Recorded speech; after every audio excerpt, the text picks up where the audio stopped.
Hello, everyone. So happy to have you guys join us for our first ever podcast episode of Bumba and The Bear. I feel like first we should start off with introducing ourselves. So my name is Peter.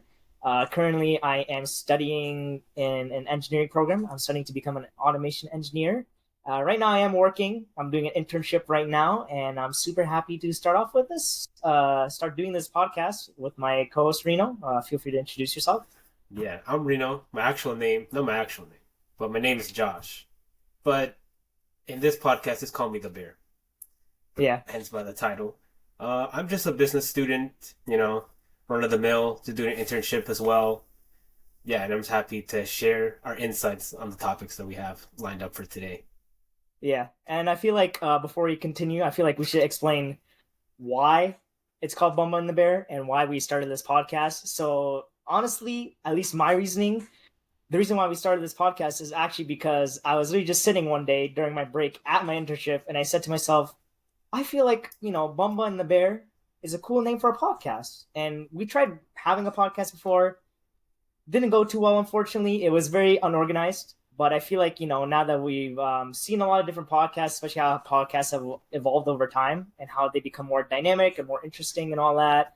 And just with our knowledge and insight now, I feel like we'll try our best to entertain you guys because that's what we're mainly here to do, to entertain the viewers and to just have a good time. I feel like it's a great way to develop interesting conversation on stuff that we like, maybe stuff that you guys like. Eventually, we do want to have guests, close friends in the future on the podcast. And now, to the name itself, the reason why I'm Bumba, very, very strange nickname, I know. It derives actually from an inside joke from one of my friend groups. And ever since then, every gamer tag on any video game I used, League of Legends, Valorant, even Pokemon Go, it's always been something to do with Bumba. Bumba is usually the catalyst. It starts off whatever nickname I go with. And so now, a lot of people have just been saying, call me Bumba, all that stuff. It's very strange, I know, but I feel like, B&B works very well. Why don't Yeah. you explain why, why you're called Honestly, we're the calling you last one, there? just to make sure, he's not Jamaican, by the way, guys. So, Um, just, yes. just to, throw that out there. Absolutely not. I do not look like it, but go ahead and explain why we're calling you the bear. So, yeah, the origin story of that name was just back in high school. Uh, I don't have it, but like I grew out like mutton chops, not mutton chops. They were like big, hairy sideburns, and I was really fat back then. So, and I was just like people like knew me as just like a lovable, nice guy. So they originally was like teddy bear, and then it just got trimmed down to bear, and then that name is kind of stuck, like for since today, basically. Yeah. You know what? I'll give you a funny. Oh God, sorry, I'm like choking on something. I'll give you a funny story. Back then when I was a lot younger, I used to have a similar situation. At least when I was growing up, I was like 4 or 5 years old. I would have cousins from Australia. He used to live with us, close cousin, and he actually my nickname was something similar, but not as lovable and furry. I was actually called Baby Elephant. And yes, and the reason why I believe one of the reasons is because I was very large back then when I was little. And also, I think at the time I had an obsession with the movie Dumbo. At least I would watch a lot around him. I can't exactly remember why elephant specifically, but one of the reasons why I think is because main reason why I was fat and elephants are big. So growing up, it's a nickname at first I would get annoyed with. I was very insecure about it, but now looking back at it, just funny, just a funny thing. Yeah, yeah. It could have been a lot worse. They literally could have just called you Dumbo. Dumbo, Tubby, Exactly. just like anything crazy. So you know what? We'll go with that. But yeah, just a bit about ourselves.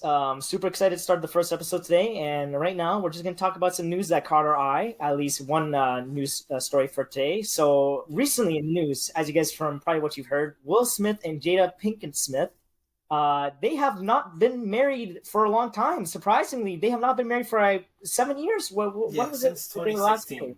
They've been legally, like, married, but everything else, they're not married at all. They're not functionally married. Yeah, and to me, that's very strange in its own that you wouldn't publicly come out about it. But I also feel like I understand why, because people have seen them as a perfect couple. I mean, hey, like even J. Cole himself, if you can remember, I forgot the name of the song, but he even Yeah, no referenced, role models. I have this no role written down models. in notes. Yeah. There you go. That I feel like it's that Jada and that Will love. Yeah. Now when you look back at it, it's very ironic, very very sad, but also I hate Jada. I really do. Um, Not as a human. I'm not saying she's done anything bad as a human, but at least from older stories, as you guys can remember, probably I believe it was sometime during COVID when they had an interview. It was like she was having other relation or entanglement, I believe it Entanglement. was. Yes, that's Yeah. exactly what she said. Entanglement. First of all, crazy, just Hmm. crazy. Been in other entanglements when literally that just means you are cheating. Of course, correct me if I'm wrong in the comments because we love to be educated if we're Yeah. incorrect. But also just the fact that we saw these people as a perfect couple. We saw these as a dream couple. They've been together so long. It's been romance all the time. And then we hear more stuff like entanglement. We hear stuff of how Tupac would write me love letters. And I believe recently she actually openly admitted to saying that he was my soulmate. Yeah. Yeah. Well, She was basically obsessed with that guy, and I think she might even wrote love letters back to him. mhm. Yeah. It's very strange. My opinion on it, especially something like that, where a lot through the media, a lot of things like this, like cheating, have become more common, or at least not more common, but more publicized. People have been more open with it. People are more open to admitting to it, or even just having bad relationships. Like nowadays, it's more people are more openly getting divorced, or just more leaning towards to a divorce rather than making a relationship work. Yeah. And for me, it's very strange seeing it as well because both their kids are moderately successful. Not moderately, they're very successful, Yeah. kind of growing up in a broken household, like unless they really kept it private, it's quite shocking to see this, and it's just quite shocking from all the rumors. I'm Yeah. not sure if you had like any other notes or any takes on it. Yeah. I was gonna say, and on the topic of like it ruining things, I think it just adds the context to like Chris Rock slap. Remember that at the whatever award ceremony. I think, That just yeah, Yeah, that just makes it a lot worse for like the people that were like caping for like Will. They were like, yeah, yeah, stand up for your wife, even though the yeah, entire time they would not call each other husband and wife. That yeah. was She pretty and yeah, crazy. it's another thing is like she actually recently said, "I don't know why he called me his wife," and it's very funny. Not the situation, but it's funny how it works. Where like he's standing up for his wife. He's, being a good husband, being caring and supportive. He just really cares for her and is trying to stand by her. And at the same time, for me personally, I'm more on Chris Rock's side. I believe that a joke, anyone is susceptible to a joke. Of course, there is a line. There will always be a line. Certain jokes are a bit too far. But you have to understand that comedy, especially constructive comedy and comedy where it's can be insultive, but at the same time, everyone can get it. Everyone can be made fun of, Yeah, or not should be made fun of course. But in a context when you're going to a comedy show or you're going to something like an Oscars where it's all celebrities and it's being hosted by a comedian, expect him to throw some jabs at other people. I mean, people have been doing it for years, yeah, and it's the same thing with a comedy show. It's the same thing with any of those things. Like I feel like personally, when it comes to something like that, there are limits still, but I feel like the limits, you can bend the limits a bit. yeah, So it's crazy, crazy.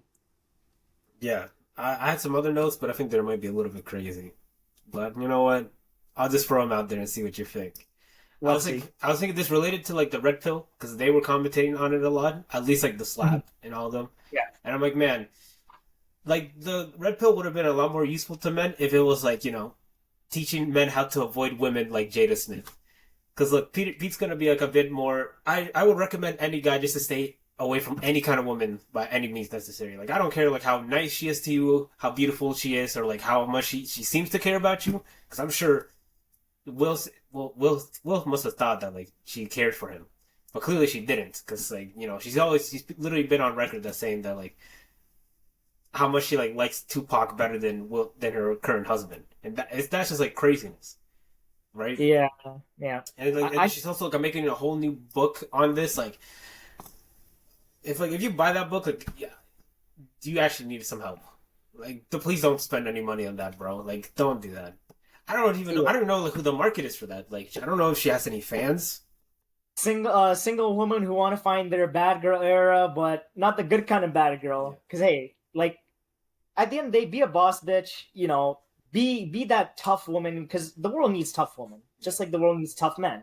But I feel like especially for when we've dealt with so much oppression over the years, like you're able to be more of a boss. You're able to be kind of in not kind of be in charge more. We're more open to it, more open to change. But at the same time, there's a difference between boss bitch or boss girl and then someone who's I wouldn't say is crazy personally, but I would say is a bit off the rails. It's like someone who's no, that's fair, that's fair, that's fair. I like personally for myself, I don't know when she has gone back on this Tupac stuff. I believe they were writing letters to each other while they were actually married or at least together, her and Will. I could be wrong. You never know. But at the same time, when you reflect back upon it, and then you're saying, I believe he was my soulmate or he was my soulmate. And I'm not sure when she was thinking that. I'm not sure if maybe it was during the marriage or maybe it was after the marriage. But that shows that at a time, we don't know how long ago, there was no love in that marriage. Yeah. And it's very sad. Because personally, once again I feel like Jada is probably a nice person, and I feel like Will is also a nice person. I feel like the stuff they do have nice intentions behind it, but at least when it came to the relationship aspect of it, I feel like one side was giving more than the other side, and one side tried his best and maybe even tried to keep the marriage together for as long as possible, or at least the image that there was a marriage for as long as possible, while the other just was open to telling everyone about it. Yeah. It's just like it's like Becky were saying, Pete. Like I wouldn't even compare it to like a strong woman or like or that kind of archetype. It's just like I don't want this to be normalized, bro. Like I don't want like people to follow like in her footsteps. Basically, just having a family with someone that like you're not even like functional with, or even like at a certain point, you just like think no, it's like this other person would have been better, and then just like to have like kids with them as well, and just like even go even further. Like she would like humiliate like Will Smith, like Mhm. almost felt like every chance she had, like, or every couple of months at least, Yeah. and it's just like it just like keeps people normalizing like toxic marriages, and then like Mhm. but like and Sheila presents it in a way that's like noble to people, but it's just not. It's just I just hope people can use this situation as just like a learning lesson or just like a lesson to avoid these kind of people. Yeah, it's very difficult too, especially at least in certain situations where one side sees him as perfect and the other side in their heads like, oh, I'm gonna manipulate him. Because some people are oblivious when they're in love, especially. Like there's been moments for but not everyone. Some people are very based, very red pill. They're in their grind set. But at least for someone like, at least when I was growing up, for me, being very soft a lot, like, and having to grow thicker skin, having to realize that for someone like myself, I can't be oblivious to someone that I just met or someone that I like. I have to understand that, hey, if I'm not happy with myself, then how am I going to be able to be happy with others? And that might have been the situation. Maybe Jada herself wasn't happy with how things were going in her life. Maybe she pushed all the blame onto Will, and maybe she started saying that, hey, maybe if I was with Tupac, it would have been better. Especially with the recent allegations. Recently, how they actually charged the man who was involved in Tupac's death. Maybe that was like another key thing that brought up. She probably realized that, oh my gosh, we finally figured out who did Tupac. Thank God. He was my soulmate. I loved him. I miss him every day. And for someone like Will, who is, I would say, is at least preemptively, if that's the right word, or I would say before, simpler language, Yeah. before the Chris Rock slap was highly respected. He was very respected, seen as from what I believe to most people, the nice guy in the industry. He was seen as a family man, seen as an amazing actor who cared about his fans, who cared about the people. May have had some hiccups in his career, but nothing major. And now looking at it, I I myself personally can not feel anything but bad for him Right. and what he must have gone through. And I really don't want to see normal relationships because this is like a power couple. Just imagining this happening in a normal relationship and imagining this being more common now, it's promoting something that I personally find toxic. And like you, similar, not healthy, especially the way society is nowadays. I really do feel like it's quite a shame. It's very sad, at least for one end, and it's very sad how a lot of people might be able to relate to this, at least on Will's end. They might be like, Will, I know how you feel. I've been through it, I felt this, and it's only becoming more and more common because uh, I feel like modern society, it's promoting a lot of toxic behavior. Yeah, A lot of toxic behavior. And not just for women, for men as well, just in general, yeah, toxic yeah, behavior. yeah. Just for everyone, to be honest. Yeah. I think that segues perfectly to the next topic we have, which Yes. I titled it as "Scientists Against Dating Simulators." So, Lord have mercy. Let's hear it. so basically, how I stumbled upon this, I don't know. I was just wondering. Sometimes I like reading research articles on like just like weird topics, and this came up. Hmm. So it just like initially started with a paper that was in Trinity College, I think, of in 2021. So basically, all the guy was like looking for was like we wanted to see the effect of dating sims on like people and like their societies. Basically, it was like Mhm. focusing on Asia, but it was like more like understanding like why they're popular, like how it can impact different demographics and like and like how it affects like the broader society, like globally, right? Mhm. So yeah, it's just like the problem was just like that they found is like there's like potential withdrawals of like socially of like people just stop trying to be social or have any attempt to have any to develop any social skills, Mhm. right? It's because of that engagement that they have to those games, right? Mhm. Like it was they're big in like China, Japan, and any like South Asia basically is where it is. It's like, but now it's like it's starting to spread over here in the UK and North America. Mhm. So it's like even shown to like impact birth rates in some cases and like social interactions, right? So it's like really based off like the cultivation theory, where it's like if we expose ourselves to like media, you know, yeah, media can basically affect our like perceptions, beliefs, and like even our attitude of like what our reality is like, right? And it's Mhm. also back to like parasocial relationships, which is like a big thing now because there's streamers everywhere. People like are repping like certain streamers, or they're basically like their stands. Basically, is what Mhm. would have been called in our generation. We're not that Okay. old, but Hey, uh, we're Gen X, Y, Z. I don't even know what gen we are. I think it's Z. Uh, Z. Sure, we're Gen Z. I mean, like, I'll let you continue, but like personally for me, here's one common answer: go outside, touch some grass. Literally, But bro. in all seriousness, I will give a serious answer. But do you have anything else to add on? Like, is there any more from that? There's quite a bit, but I think I'll skip over like the history of it, and oh man, I'll just tell you like, this crazy stat that they found, where it was in Sure. 2018. There was like basically in this game that they had, it was like it was for women, right? Because there's two types. There's like one that targeted for men and women, obviously. So it's Mhm. like an issue. It's an issue like between both genders, Yeah. right? So it's like whatever. There's like in this one for the women, there's like a CEO guy, police officer, and some scientist and like a pop star, right? And like the game was like super successful, where there was one woman in China that like paid just like on like that virtual character's birthday to like put up like a happy birthday note on like an LED billboard sign that was like worth that it was like almost 30K pounds. So that's like about almost like $45,000, and that was just like He had that was just to say happy that birthday. virtually in the game. No, just like on like an actual billboard. Like I To don't know, the just to what? to say happy birthday to the virtual character. Go on. Yeah, no, but that was it. Yeah, That's it. That's it. no, that's how bad 45 times. that's how bad it can get for people. That's the scary part. That's what they're having to do whole research for. Because that's where concerned like a lot of people could get. It could get even worse. Like with like VR on to come up and like AR and AI as well. It could just get even worse. Because that stuff happened without that. That happened without all that new technology. It's looking like a GG, you know why? And this is looking like an FF15 angle for society, a forfeit angle. It is, bro. Especially because Go like, on. it's spreading over here too. It's just like Yeah. the whole cycle of like how they get there is like they play it a lot, so that has social withdrawal. So they just avoid social interactions at some point because they feel more safe, right? So that means Mhm. they so that just leads them to like not bonding with people right? Yeah. So then that just makes them lose like interest in relationships or like Mhm. even other activities too, and then that's what leads to like lacking of marriages, and then that declines like the birth rate. That's what's going on in Japan, basically, to Mhm. simplify, Mhm. right?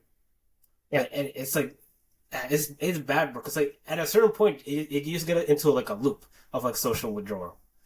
That Mhm. like you know it's because like the more like you stop trying to like develop your social skills, eventually like it's gonna when you do eventually because you have to like interact with people at a certain extent, you're gonna get more stressed, and that so how they cope is like an escapism where they go back to those games, and then Mhm. that just decreases their social skills worse, and then again and just keeps going until it gets to that. Like because there's even and that just gets worse because like eventually they because it's sad because originally they were meant for like to help people improve their social skills, I'm assuming, just like yeah, on just a very social simple skills. manner. But like Yeah. eventually, they just people prefer those relationships instead of actual human ones at a certain point. I feel like it's really sad because that is one thing that attributes to that, but also the way that once again going back to the story we previously talked about how society has changed, how people want to be approached differently, and also I feel like the fear of something like cancel cultures, or it's also just to add on more stuff like men, at least men, and of course women too. But I feel like it's a very common thing with men of fear of actually talking with people in your life. And I know, Yeah, like you mentioned, these were intended to improve people's social skills for so people can actually interact properly. But nowadays, the way society is, it's I feel like that people have a fear of approaching for a rejection, but b a worst case scenario. yeah, I literally. feel like those are the two causes of why men, once again, for everyone, but I Yeah, feel like it's a very common thing with men at least to that they have these issues. And looking at like Eastern societies, it I feel like because this did originate in Eastern societies, I'm assuming, or at least yeah, like yeah. It was in Japan because Japan was always like so innovative with like stuff like that. So they were like the ones that created like the dating sim for that purpose. It was just like mhm. meant for people to like do while they're like killing time, basically. Yeah. Yeah, I feel like especially in a like a state or at least a, country that's so technologically advanced, somewhere like that, or maybe somewhere like South Korea, where internet and the internet is just a big part of people's lifestyles, along with stuff like that. People would become more isolated. People want to stay inside rather than going outside. People would rather have social interactions with people online or just NPCs, literal NPCs, literal bots. Yeah, People are having more fun with literal bots and interacting with actual people, and it's very sad. And this is now more common in Western society as well. A lot of grown men, what we see grown men like myself, yourself, our age and older, having issues talking with the opposite gender, yeah, and same case with women as well, vice versa as well. It goes both ways. Just because we live in a society where if you don't stand out or if you think you don't stand out, yeah, then you'll never be look appealing to someone yeah, else. If I don't look a certain way, if I don't act a certain way, if I don't dress a certain way, why do I want to interact with people like that? Because yeah, that's the mindset people have. That's how people think. It's very sad. It's very unfortunate, but that's the way society is going, and that's the way society, I unfortunately I believe, will keep going. yeah, And we do need better figures. We need more role models. I feel like proper role models. None of this TikTok bullshit. No Bella Porch. No, I love him, but no I Show Speed. yeah, None of these guys. Entertainment aspect, yes, 100%. Please entertain yourself, but do not look up to these people to see I should act like this to be popular. I should act like this to pull all the women. Hey, don't listen to us either. yeah, Do not listen to us either. You define who you are. yeah, You make yourself as who you are. Do not look up to others. Do not listen to silly podcasts like this. Or what's that one podcast with the two guys, the two red pill guys? Oh, Um, Fresh and Fit, Fresh and Fit. Fresh and Fit. Do not listen to people from Fresh and Fit, and do not listen to. I believe Blue Pill is probably the opposite, right? Uh, yeah, blues Is is like there? main. It's just like mainstream stuff. Yeah, Yeah. Do not listen to podcasts that promote the opposite. Just listen to yourself. Take advice from the people you love, the people you can trust, because those people know what's best for you. Only yourself and your family and people who are extremely close to you, like really good friends, like people like this. Yeah. And also, if you're religious, whatever God you may pray to, because I feel like religions give a great sense of direction. I won't go too deep into it because respect to anyone who's watching this. We don't associate, or if hey, I'm a proud Catholic. You yourself I'm are a a proud proud Christian man. Protestant. So A Protestant. Apologies, same. but I feel like just finding some sort of guidance is important. This would move what Eastern society and Western society is struggling with. Yeah. But yeah, I don't know. Do you have any thoughts or like takes on like that? Like from when you read the article, like what were your thoughts on it mainly? It's just like I think it's like the part that like it's like looming in North America now, and it worries me that like it could get like that, especially because we're adopting more of like Eastern culture, like Japanese video games, otaku culture, Yeah. even like changing like people's view on traditional marriage as well. Hmm. Like more people are just like delaying getting married because of their career, but like I don't know, I feel like that's just like a bad investment. You know, obviously some people like they don't end up finding a partner until like they're 40, but that's fine. But Yeah. I mean they just like give up, you know, giving up seeking out and being intentional finding those relationships. And then that just like leads them to want to indulge themselves in those things instead as a replacement. Because Hmm. like that's what it is in Asia, or it's like because of the overwork culture. A lot of them people feel like they don't have time to like build actual relationships, so they just go to that. Or even in the opposite spectrum, they're unemployed. They have all the time just to look into that. This is just Hmm. socially looked down upon. Hmm.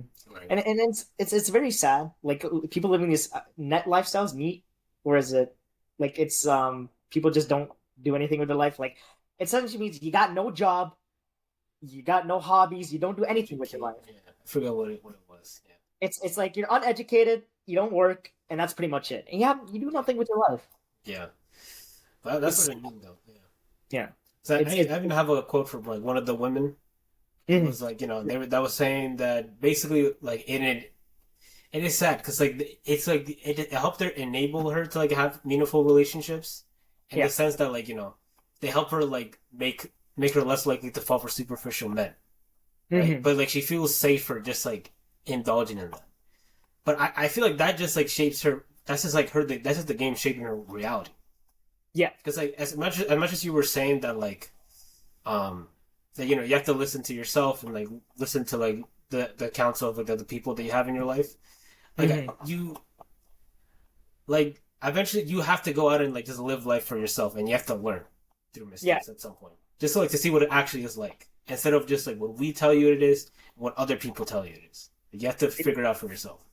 No, I definitely agree with that. I feel like one of the best ways to learn life is to learn from mistakes. Because we're not made perfect. We're not born perfect. Right. We're not created perfect.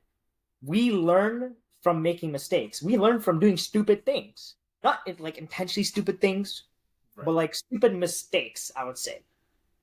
And you should never look on something bad that happens in your life as like, man, I need to isolate myself into the internet. Life just sucks. Everything sucks. No, you need to learn from whatever bad may be happening in your life or whatever mistakes you might be facing and improve on yourself. I feel like self improvement is the greatest drug out there. Just improving yourself, seeing yourself stack bread, seeing yourself Yeah. lose that weight, seeing yourself achieve that's the greatest high a man or woman can achieve, or any other genders, to anybody out there watching. But yeah, like overall, for anyone who might be going through that, like self improvement is the best. I I feel like it's because when you look back at it, you're like, man, I can't believe I achieved this. I can't believe I did this. You're shocked. You're amazed with what you were able to accomplish in your life. And I know now more modern society is promoting stay online, watch your favorite influencers 24/7, like this, be like this. And it really worries me. It really worries me that there are people in the world who have troubles interacting because they're so tied into a virtual game and are willing to spend $45,000 to say happy birthday NPC. Yeah. It's crazy. It's Yeah. crazy. It is. Yeah, it is, bro. Yeah. Yeah, that's all the insights I had though. That's it. Okay, that's fair. That's fair. Yeah. I mean, I don't think I have anything to add on. I'll probably just keep repeating myself. Yeah. But if you guys have any insight, please, interact with us. Leave a Leave a comment. comment. Leave a comment. We love to hear what you guys say, of course, on the past two topics. We love to hear maybe some struggles you guys overcame, how you guys improved, or your hot takes. We love some hot takes. Yeah. We love unpopular opinions. Speaking of unpopular opinions, that's taking us into the next segment. Next segment is one of our favorites, which IRL segments, I guess, which is something we do in real life when we just talk, having a chat with the boys. We like to go through unpopular opinions. We like to give our takes on it, and once again, hear your takes on it. And we like to see what other people think about certain things in life, think about, maybe certain stuff they like or certain beliefs they may have, and reflect and maybe agree or agree to disagree. So let's hear what you have for us today, Reno. Okay, so I pulled some from Reddit. So the first one we have is chasing your passion as a career isn't usually worth it. So basically, what was he gonna say? I spent my 20s trying to fashion an artistic passion into a career, and I failed. The harsh reality is that passions should just stay as hobbies. I wish I had focused more on a traditional and more feasible career as a means of making money. I wish I kept my passion strictly as a hobby. So my unpopular opinion is don't follow your dreams because you will probably not be able to pay your bills. So, what do you think of that? I can partially. I agree with the part where you should have a career. Your hobby should not be, or your interest should not be your main career. But I'm not saying it should not be a career at all. Right. It can be a secondary career. It can be something that, hey, maybe gets you some extra money, or maybe is something that you should get yourself involved in. And maybe you can eventually path off into that career later on in life when you have those assets and resources. I feel like for me, my take is I somewhat agree, but I believe it should be somewhere as have a career, have something that you have somewhat of an interest in, study it or do whatever you have to do, follow that main career, but continue to improve in your hobby and continue to become better at it. And maybe even have it as a side hustle. Like, there's a lot of good hobbies that are side hustles.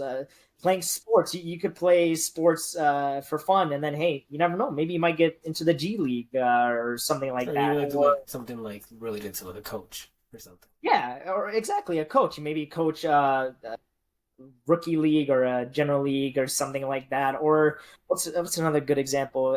Gaming. It's a hobby. Definitely should not be a career choice. Or I'll add on as well, influencer. Yeah. Don't have that as your main career. It's very difficult to do that. We're doing this, and it's not our main career. We're doing this because we love talking. Yeah. Well, we love talking. We love heated topics, and we love interacting with people. I feel like it's very fun. So this is our hobby. Is it going to become a career in the future? We pop off and become millionaires from it? I don't see why not. Hopefully, but we actually do not know that at all. Yeah, that's why it's a hobby. It's something that maybe eventually down the road, very long down the road, you never know, could become a career. But I think at the end of the day, certain hobbies can be side careers, but I also agree with the point that certain hobbies should be hobbies. And her or his scenario, whoever there's down the name. okay. Well, in that scenario, maybe you can have it as it was fashion, I believe, correct? It was art. It was a general art career. Yeah. Amazing side career. You do that as a secondary career. You sell your art. You do commissions, all that, etc.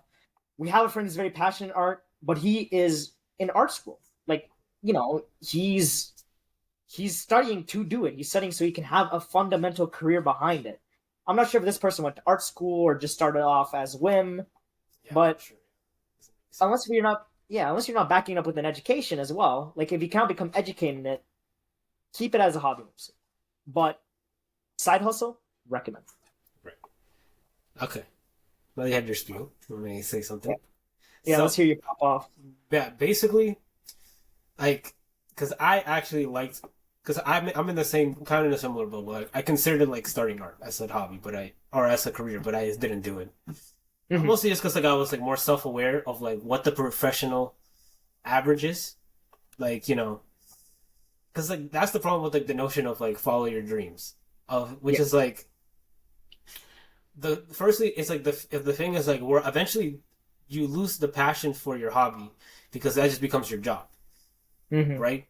At least like I mean, I don't know what in his case what happened, but like I've seen like an artist where like eventually they don't get to draw like the things and create the things that they want to. Like they have to curate whatever it is to the market, right? And that Hmm. just decreases like the quality.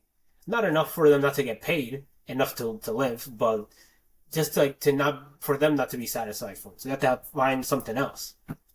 So that's like the one angle of it. But I think it's also like I don't think you should like do what you love, but I think you should learn to love what you're doing right now. Like whatever you have, whatever stage of your life you're in, whether it be retirement, you're in school right now, you're doing part time work, full time Hmm. work, whatever you're Hmm. doing. I think you just having to learn to love what you're doing right now. Love what you do. That's fair. I think Especially, that'd be good to do. yeah, especially like at least our age when we're so young, we have time to enjoy what we love to do. So why not do it? Like I definitely agree with that. I definitely agree with that. And don't stop what you love doing. Keep at it. Yeah. But make sure that the road ahead of you is paved. Make sure that you know what you're doing in life, and make sure that you grow up successful because we want everyone to be successful. Enough of this lovey-dovey shit. Let's go into the next one. All right. So, some people aren't just funny, or aren't just aren't funny. Everyone says, "Oh, you just have different. I have a different sense of humor from that person." But I have a friend who is generally just never funny. I keep telling him to stop reusing the same unfunny jokes over and over again, but he can just never seem to land a joke. Everyone else in the friend group agrees, and he's starting to annoy people with how unfunny he is. It said, "Don't be yourself unless if it means being unfunny." You go first. You go first. Well, what's So your take I on that? think this is a terrible friend group. I think because like you're right, he's right that like some people just aren't funny, but that just becomes like who they are at some point. It's like it just depends like because there's such a thing that's like so bad is good. I think it's just so unfunny and so awkward that it can become funny. That's just like how I see it personally, right? Hmm. And I think like come on, bro. Like obviously it's true that like the humor is subjective. Obviously, like we have different things that like we find funny. Like we had times where we said each other stuff, like memes, and we were like, okay, what was that? But we thought on the other side of the screen it was funny. You know what I mean? It's because we've had, yeah, you're right, we had that issue, and we had a group chat before, one friend group, and it was like I'll be like I would say to you at least, man, and you know what, if the people in that group chat are watching it now, I'm sorry, some of the memes you sent ain't funny, bro. You need to stop sending that shit, and don't spam that shit either, because like if you're not getting, even not even getting likes on the post, you have to take a hit that like people aren't finding that fun. That's just not funny. It's not funny. You have to understand, like people are just not self-aware enough to understand when they're not funny. Right. The thing that worries me about this was like I'm like I hope they told him. They told like his friend this, and they're just not just like talking about it behind their back. Like that's just not Yeah, cool. yeah. Like Oh yeah, yeah. That's fair. yeah, I don't know, bro. I think the unfunny guy should just like leave that friend group and just find someone that actually finds their jokes funny. Do better for yourself, bro. I feel like he needs to learn how to take a hint personally, because there are times where I've had this problem where we have people in the friend group that are either really funny or for a period of time they are just like the least funniest human alive. And I feel like if no one's laughing at that shit, take a fucking hint. Understand you're not being funny. No one's laughing at your shit, bro. Understand you're not funny. It's learn to be self-aware, or at least take the hint. If you're not giving hints, then of course they're not gonna learn. They're not gonna understand that maybe this isn't funny. No, they're just oblivious because not only can they not understand it, but they're not receiving hints that it's not funny.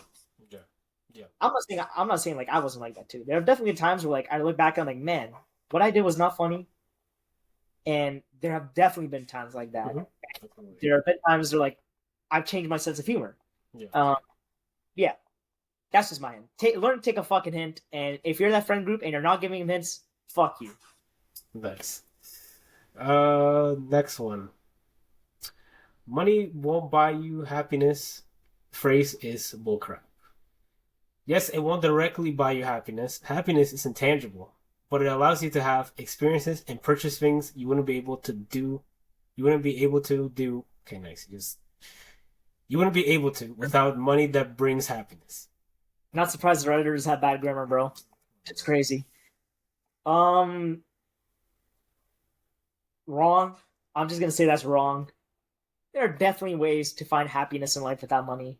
Yeah. Just the simple things, hanging out with people you like, uh, unless they got a bedtime.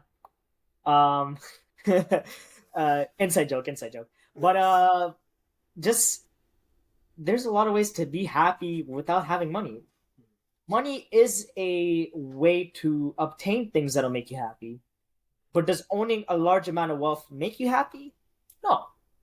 But I think that's what he's trying to say though. Like they're like Yeah, money can buy you like those experiences that do make you happy. That's what he's trying to say. yeah, but you can also experience just happiness just by being around people you love.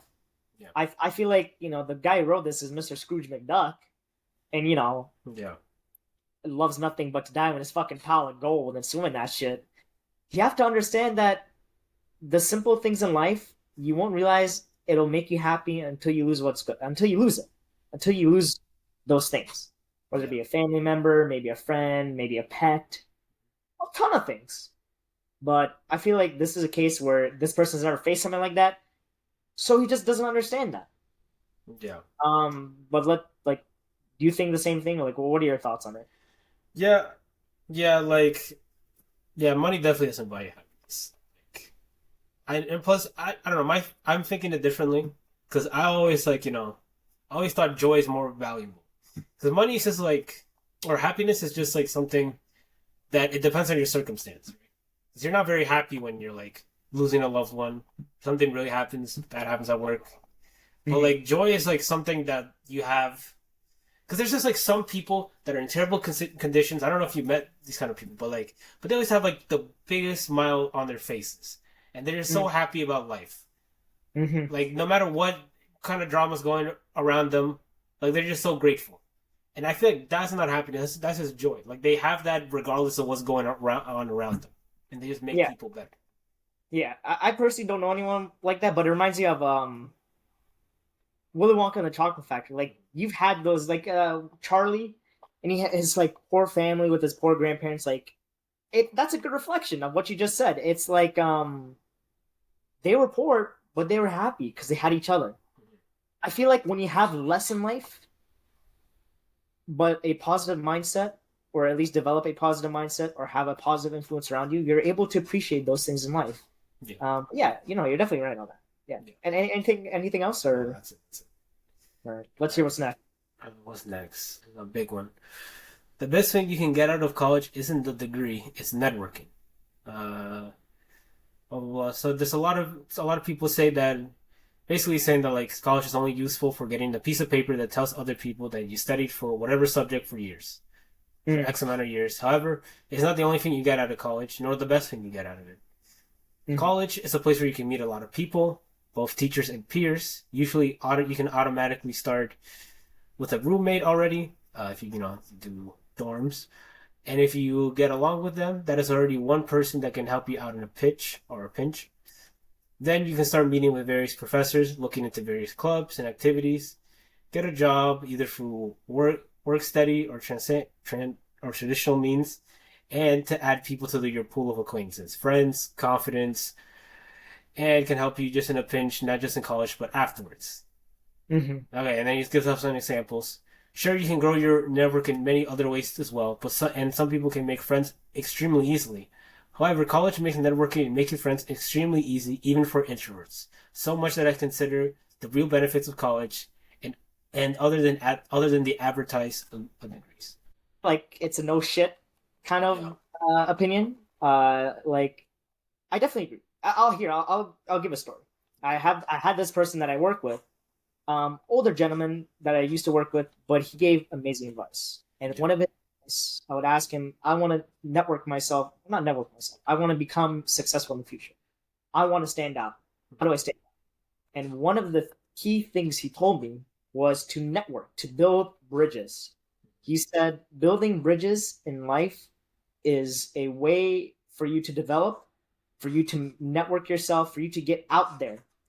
And that is applicable to any social aspect in life. And university or college or whatever form of post secondary you may do, that is a huge way to do it. Through like what that person mentioned, clubs, classes, with professors, with roommates you might have. Networking is the key to life. Because if you have others who may be able to support you and you are able to support them, not only are you building yourself up, but you're able to build others around you that mean a lot. So I 100% agree. It's don't get me wrong. Get that degree. Get that certification. Become forklift certified if you have to. But network. Make connections, make friends, and make long time partners. It's very short take, but that's my opinion. I fully Yeah. agree. Here's the thing. I think it depends on cost and what kind of degree it is. I feel like if it's eng where you want to go into engineering and you need that degree, then obviously the actual certifications is like the most valuable thing. It's way more valuable than networking. Not way more, but like I would put it over because you can't go into the job without it. Right? Fair. That's like the one thing. But I think it's more valuable on on like a lower on the one where you really don't on. Let me start again.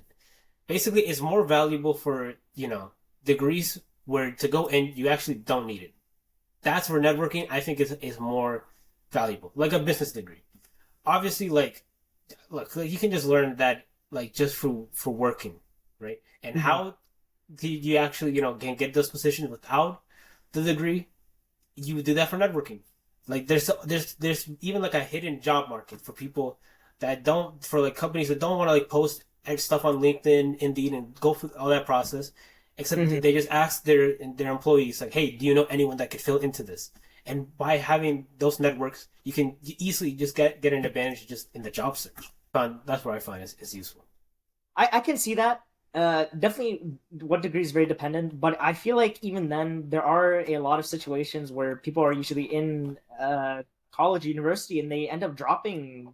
I'm not saying don't drop, do not drop out if you're doing well and you like what you're doing, but a lot of people drop out, and if people drop out and they don't have network connections, then it's hard to start over again, especially if you don't know what you're doing in life, or especially maybe if you need a job while you figure out what you want to do in life. Yeah, that's not. I yeah, go ahead, go ahead. I was gonna say that's what like, but I think that's what school in general Hmm. like even just like in apprenticeships too. That doesn't just be college or like post Yeah. secondary. Like, because after school, it's hard to to like even just get to know people in general, Hmm. right? Because like there isn't like a lot of like extracurriculars, like unless it's like church maybe. No, I'm just saying Or after college. You know what I mean? 'Cause, like, oh, that's what because people not just college, but like after college people struggle. So like, hmm, that's what I'm trying to think of like what if like this person, what if someone's like in because in our case we had like online for 2 years, so that totally killed like the time we had to like network. yeah, that's fair. Because like no one wanted to network on Zoom, bro. No one wanted to do True. that. No, that's correct. It's it was nice because it made school easier, but I definitely miss out on a lot of potential extracurricular things, and it made me very sad. But at the same time, school was a bit easier, so I'm not complaining too much. Yeah, no, definitely Yeah. not. But just in that aspect is what I mean. So Okay, like, that's I'm fair. just like I just think like yes, just like just in general like obviously just don't lean in fully like in college. Like look for like other ways to do it. You Hmm. know. That's fair. That's Yeah. it. Okay. I can agree. I can agree with that. Yeah. Yeah. No, that's fair. Fair take. All right. Goal based. Anything else? I have this troll one real quick. So Let's hear it. Let's do a little trolling. Let's do it. so cheese in coffee is delicious. I really Okay, like we're gonna stop you right there. what What? Cheese and coffee. yeah, cheese in coffee. No, he has like a whole explanation of like why he likes it and how it works. I like throwing some cheese cubes in my coffee and eating it after it melts at the bottom. Some people find that disgusting, but honestly, I think it's amazing. The gooey cheese at the bottom of the cup that absorbed the milk and sugar is fantastic. Though I don't do it with black coffee though. Has anyone done this? Um, Wow. I get, I I like get, I get, I get what he's saying. Like on paper, it makes sense, but but in action, that's fucking disgusting. I I've heard people do butter and coffee. I've actually heard butter and coffee as a common thing during like a keto diet right. because it gets the essential fats in, or maybe not essential fats. It gets your fats in. Yeah, But cheese and coffee, yeah, like two it's little not. cheese cubes. For me like it's not like milk where it's neutral. This is like a salted product.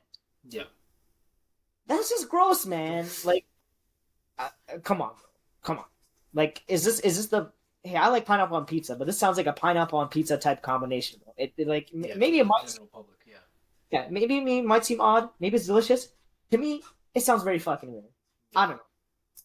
Maybe one day. Hey, you know what? If we get enough likes, maybe we might do it one day.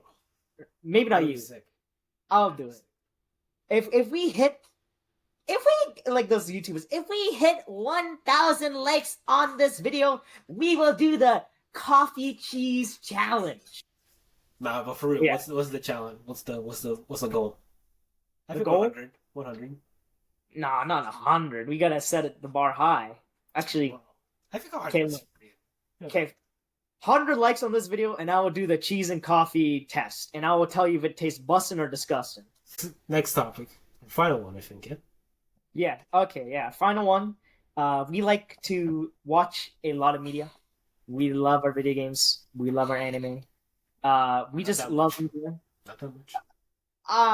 Teach Not as much as like the people we talked about not previously. not as much as those guys. Essentially, we love a common thing that we like is anime.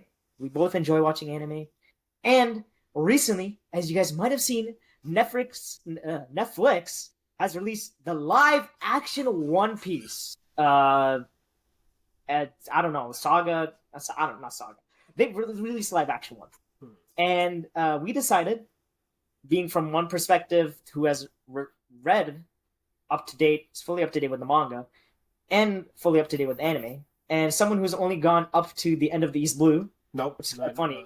no, Not even? no, No? it was literally right at the end of after it was literally at the end of Mihawk and Zoro's fight.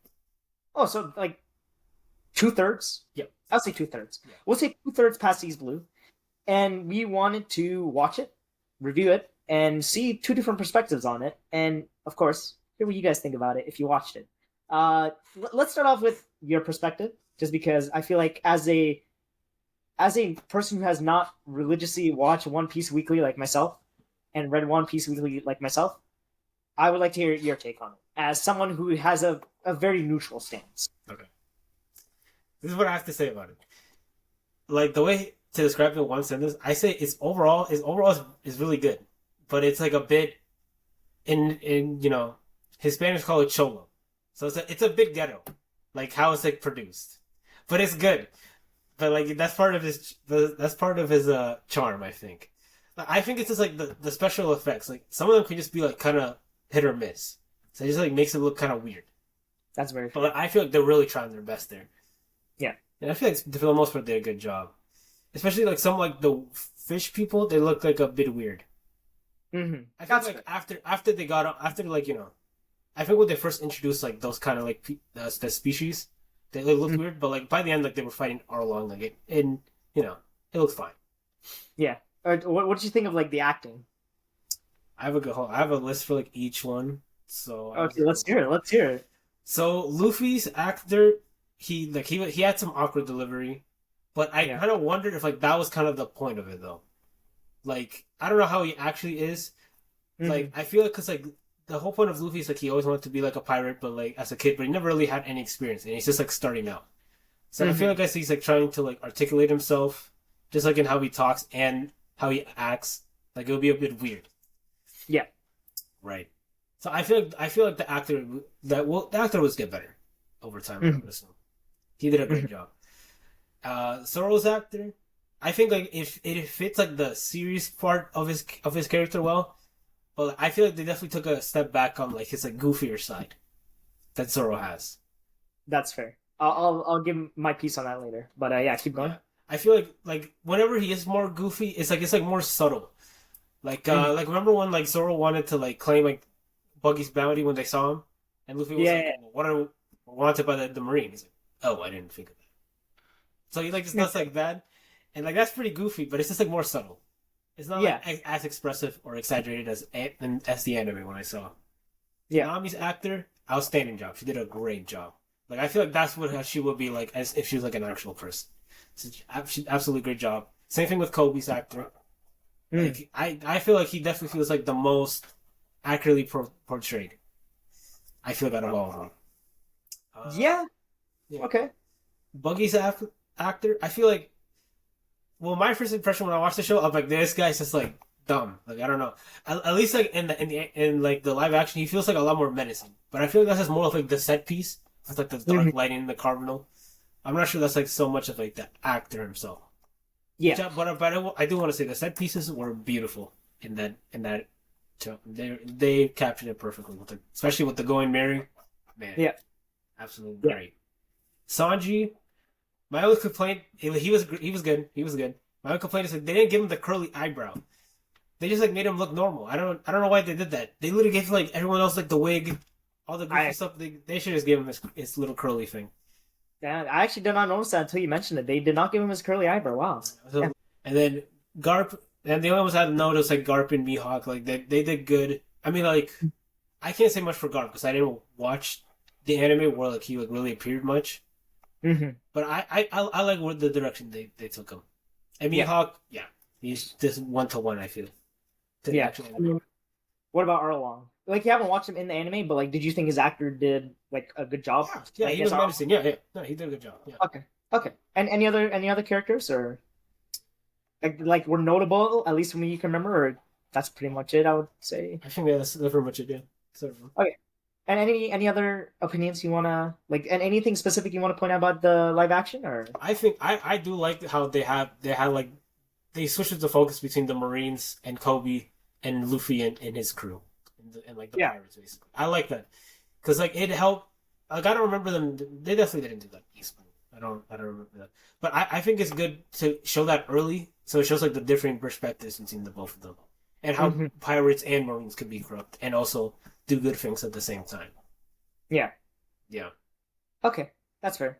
Anything else like any other last pieces of items on the list you want to add, or any other thoughts on it?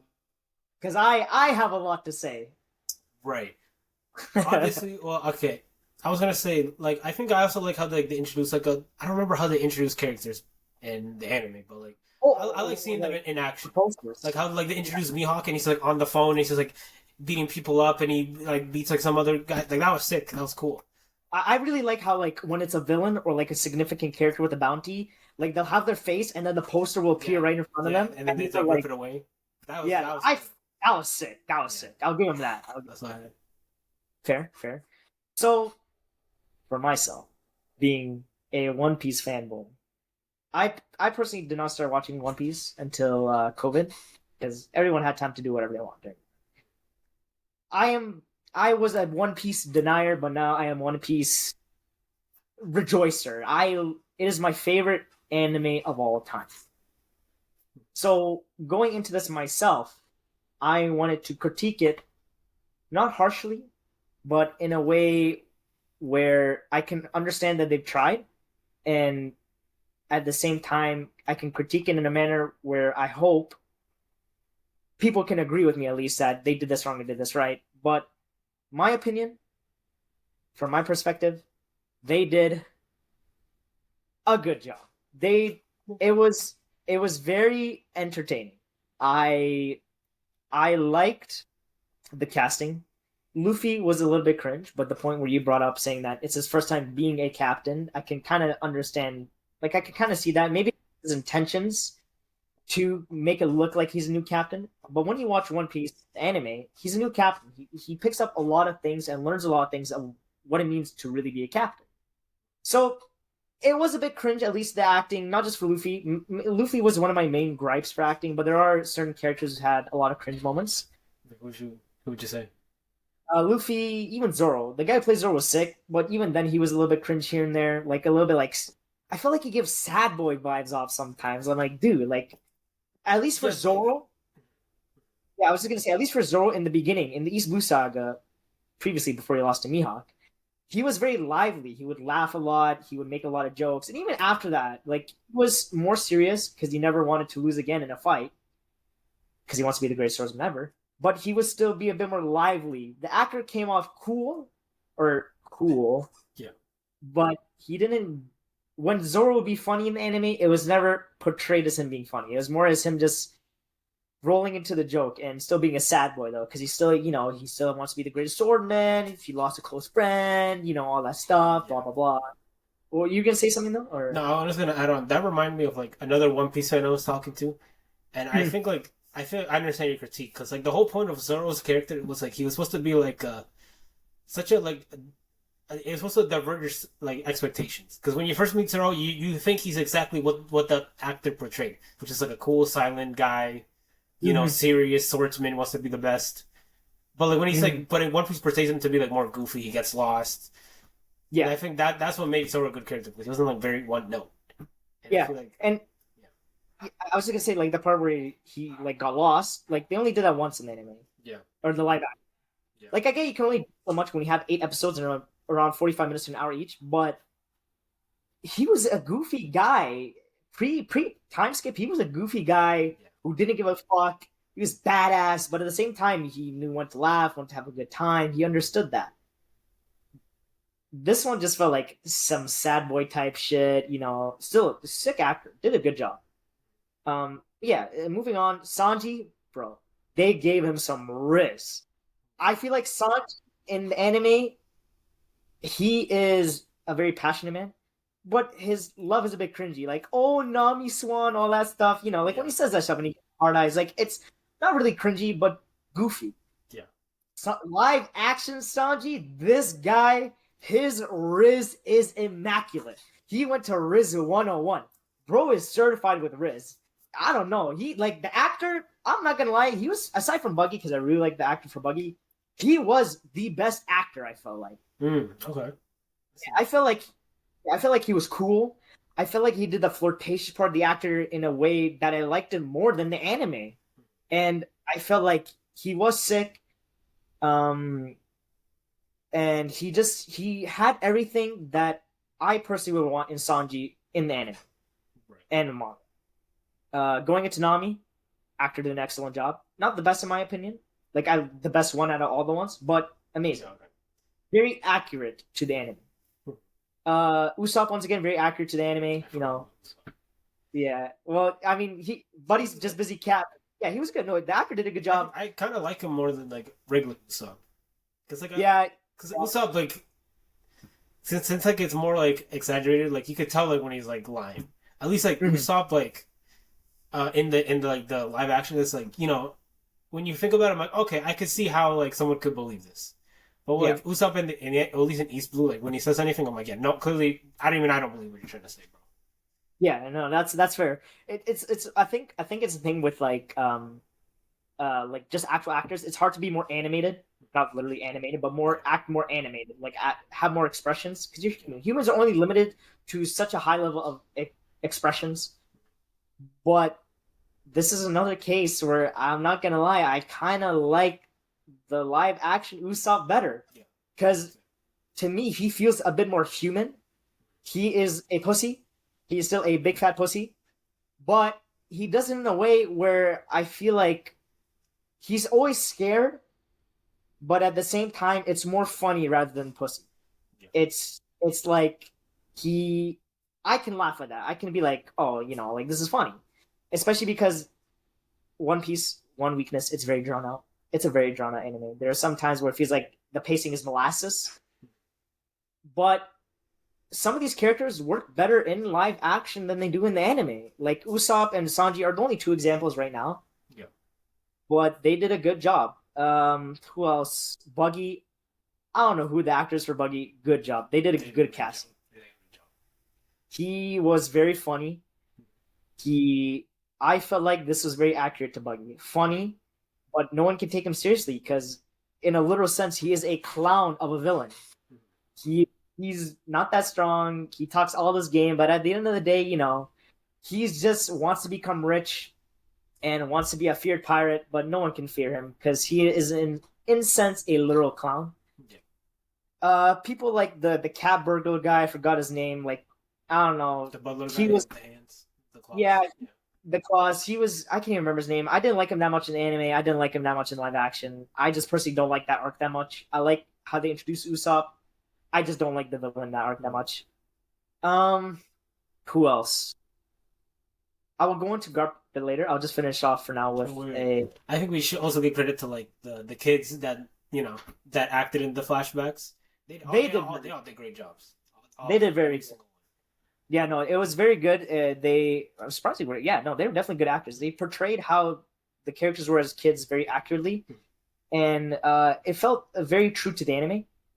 Arlong, that's what I was going to talk about. Arlong was cool. He was. I feel like I could take him a bit more seriously, and I feel like he was just done very well overall, man. And not in the live action.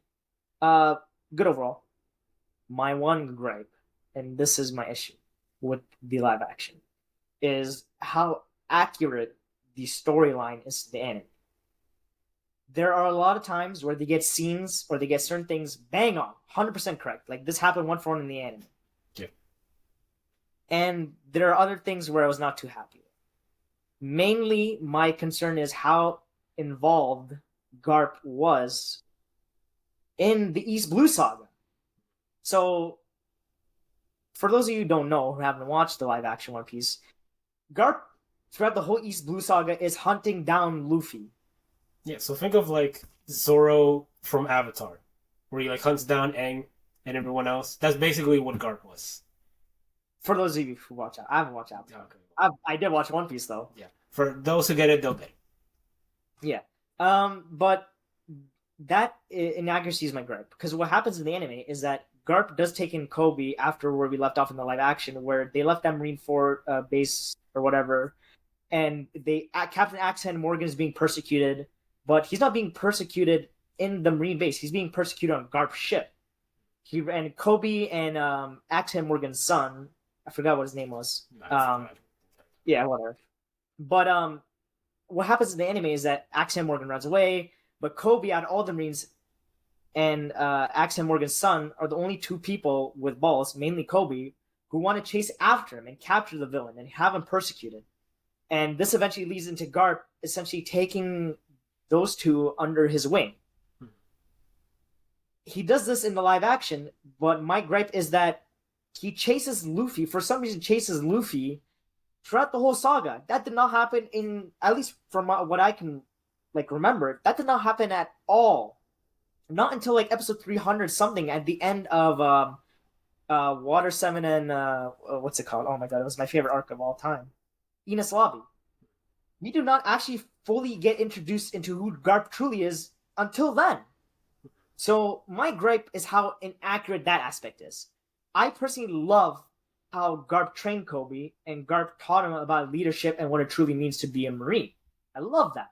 I feel like that is accurate because we don't see their dynamic too much throughout the anime. But I feel like that's how Garp is. I just do not like how instead of, let's say, having certain scenes with Luffy and his crew extended, this becomes a significant part in the live action. I feel like it doesn't have the mysterious effect because we don't learn Luffy is Garp's grandson until the end of Enies Lobby. We learn into episode 3 of the live action. It's very inaccurate. I feel like it ruins the mystery, especially for people who might be watching live action and have not watched One Piece before. I feel like it ruins it. Because the reason why it was so interesting then is because it was shocking. It's like, this is Garp is Luffy's grandfather? What? Like, it was like crazy especially after a crazy arc. I really don't like that. I love how Garp and Kobe interacted. I love that. I just do not love how Garp was so tied into the story so early on. Another thing, the Barate, I do not like how they're missing a lot. One of the guys, I forgot one of the guy, essentially the guy Mihawk fought. Okay, I'll explain in a way for One Piece watchers and non-One Piece watchers. Yeah. One Piece watchers, I forgot what the guy's name, but when he pulled up on Barate after Sanji fed the guy, right? The guy, Sanji fed. So like the guy that was like was like hungry, and Yeah, he pulled up. Sanji fed like the pirate who was lost and hungry. He fed him. That pirate essentially led to be the one of the guys captains. I'm explaining this very poorly because I just forgot their names. But the part of Barate where that captain pulls up. Actually, you know what? Let me pull up his name right now. Because I do not want to give incorrect. Exactly. One Piece Barate name of villain. Because some of these villains are unforgettable. Don Krieg. Okay, there you go. So Don Krieg, essentially, the guy Sanji feeds, they do that correctly in the Barate arc. But that guy Sanji fed in the anime eventually comes back with Don Krieg, and he's like, feed everyone. Feed all of my men. They're dying. Yeah, they're dying. And so Sanji and everyone in Barate, Zeph, they feed him, and Don Krieg's like, all right, fuck you, I'm killing you all now. And he kills all of them. I hate how what they did in live action. Essentially, Mihawk, because it is accurate. Mihawk did defeat Don Krieg, but that's what led to him going to Barati. Instead of Mihawk defeating him while Don Krieg was trying to go to the Grand Line, Mihawk defeats him. Don Krieg just doesn't show up after all. And I get they're doing this to pace it out properly, so as long as the anime. But please, I'd rather you cut out the guard part and leave it later on, because they already confirmed season 2. Leave it later on for when he's actually supposed to show up, and properly write some of the arcs how they're supposed to be written. The same thing where Usopp was introduced. The villains were accurate, but not the way their evil plan laid out. And it's a very common thing where they'll cut corners to shorten it. And I understand you can shorten it, but if you never had that situation where you included Garp so much early on, then you would have able to expand it on the arcs and how they're truly supposed to be. That is my one and only gripe as a One Piece fan. But that's enough of me waffling. I will give this, as a One Piece watcher and a person who knows all about One Piece, I will give this a 7. I thought it was very entertaining. The cast was phenomenal. I feel like they did a good job with some of for the effects for what they were good enough. Yeah. Costumes were also good enough. Overall, I'm happy. I feel like for live action video games and live action animes, how dog shit they usually are, I'm very happy at how good it was. Yeah. Now, I was just gonna say, now as a score for anyone who has not watched One Piece, if I did not go into this watching One Piece, I'll give it honestly an 8. That's what it was good. That's what I give it to. It was good. Yeah, it was good. Yeah, but do you have anything else on it? Any other takes or? Honestly, I was like wondering like what would have happened if like they just executed it bad. Then they wouldn't get a season 2. No, I know, right? No, but what I mean is like I wonder how much like the foundation of One Piece as a story could have elevated because I think that's kind of what happened. Like it elevated inaccuracies, bad perform some bad performances, very few, and I think it just covered a lot of the imperfections. And I wonder if they had this much execution for another anime, would even get a season 2. Or is that just the One Piece effect? Because there's so much people that want to see it. Because I've heard a lot of people who haven't watched One Piece watch. Like, I've actually had coworkers who never watched One Piece before watching. They said they liked it. I feel like live action animes are a great way for people who don't want to watch long animes or older animes to get into these older animes and eventually watch it. This has only brought in more people to actually watch anime or to read the manga. And I feel like, from your point, if other live action animes or video games were adapted well enough, if they were adapted well enough as the One Piece live action was, I feel like the fan bases would pull in more people and would pull in more people towards their games or anime, manga, whatever. Yeah. This is a case where it was done correctly for a good piece of media, and now it's only going to continue success from here. And I feel like, to your point, if this was done for any other major anime, like Naruto, Avatar, Dragon Ball, or like some video games, I think Resident Evil, the live adaptation, was dog shit. I feel like if that was done well, more people would play Resident Evil, and so many other things. If people just put enough passion into it, it would have the same effect for at least bigger names. That's just my thought. Yeah, that's true. Yeah, because that literally after seeing it, made me consider watching or continuing One Piece, bro. And you know, for those who don't know, like I've never, I've always been like, that's too too long, bro. Like that would literally have to be the final anime, and I think I still stand by that, bro. If I actually do sit down and watch One Piece, I literally don't think I would watch another anime again. You'd be all out of it. You just your soul be sucked out of your body, and you just like anytime someone bring up anime, you just throw up on spot, just projectile vomit. Yeah, no, I understand that, and that used to be me, but you never know. People could change. But no, but you're right though. It's a really good funnel for people Mhm. to get into that actual anime or Yeah, manga. yeah, no. So overall, from both of us, we give it 2 thumbs up. We recommend watch it. It's not bad. It's a great thing to watch while playing TFT because that's literally what I did the whole time. I played a ton of team fight tactics, and it's a great thing to have either on the side or just watching in general. I loved it. Great experience overall. But yeah, if for people who have watched it, please feel free to give your critique in the comment section below. Or if you haven't watched it, watch it. Let us know, right? Yeah. Um, but that's pretty much it. Those are all our segments for today. So we thank you so much, guys, for tuning in for our first episode. Leave comments to what you thought about each segment, maybe some of the questions we brought up, or if you have anything else. We love the support. We love having you guys here. But anything else you want to add on, Reno? Oh, that's it. If you actually made it this long, how long has it been? I feel like it's been like 2 hours. Nah, it's I I have to check on the recording, but if you've been this yeah. long, you're a real one, bro. Oh my Don't gosh! forget to Imagine subscribe, we though. didn't record. Yeah, do not forget to subscribe. Boost that algorithm. Get us on trending. Number one trending in Canada. Number one trending in the world. We want to become the biggest podcast ever. Wake up, people. Okay. Man. All Well, right. all seriousness, thank you guys. Have a good day. We love you. Take care. Bye. Imagine we're recording.